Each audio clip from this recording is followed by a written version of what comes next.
Now, before things completely unravel, let me introduce to you legend Automat bar.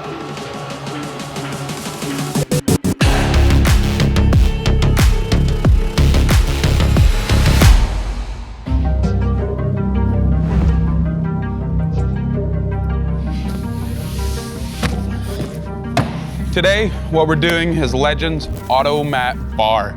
Now, the particular vehicle we are doing it in is a Sprinter 144. This is the only demo and I can get my hands on. What we're doing today is showing Automat bar. This is an example of how your product will show up. It'll come in a box. The vehicle we have is a Sprinter 144. It has a floor in it already, a Legend Stability Grip floor, but I will still use this van to show you how the mat will roll out, the layout, how well it fits. Let's get started.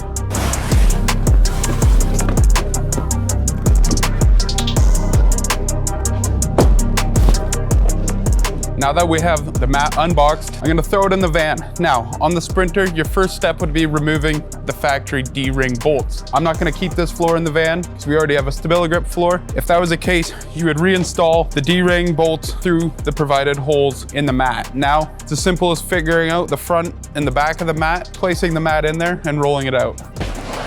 Some features of this floor that might make it a good option for you is its ease of install, how quickly you can get it in the van. So if you have a large fleet you need to do quickly, this might be a good option. Also, it's a good way to dress up a vehicle and a good way to keep your new vehicle looking decent throughout the span of its life. We have a cross-hatched bar mat grip design that allows for exceptional grip no matter what the conditions are like. It is a more budget-friendly option compared to some of the rigid floors on our lineup.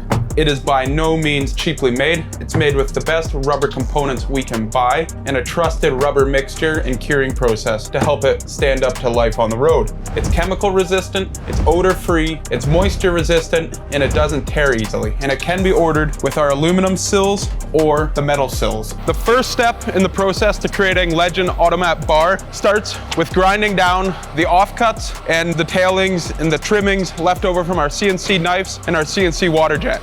So, all scrap product goes back into the system to start it, making this truly a waste-free process.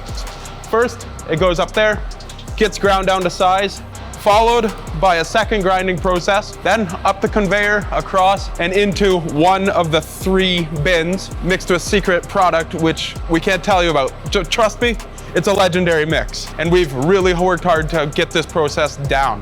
So, once it's mixed together, away it goes into the extruder line. So this is very hot and very high pressure, and it creates a mixture that is then ready to be formed by the rollers. And then on the last roller is our bar mat design. Now this is a cross-hatch pattern, giving the best grip possible for a rubber mat. After that process is done, the product gets cut down to size and then put on skids for blanks that then go to our water jet, and they get custom cut to your vehicle for a perfect fit every time. After the raw material cures for 24 hours, it gets put on our water jet. The water jet cuts it out, and this is the final product. Perfectly cut mats for your fleet and for your van.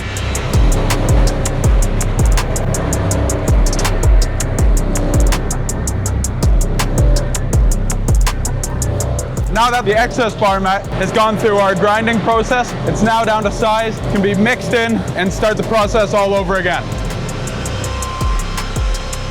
Hey, what are you doing up there?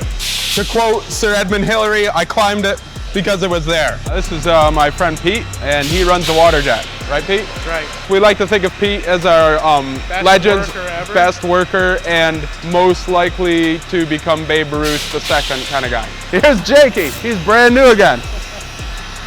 Look at that. A little dab will do ya.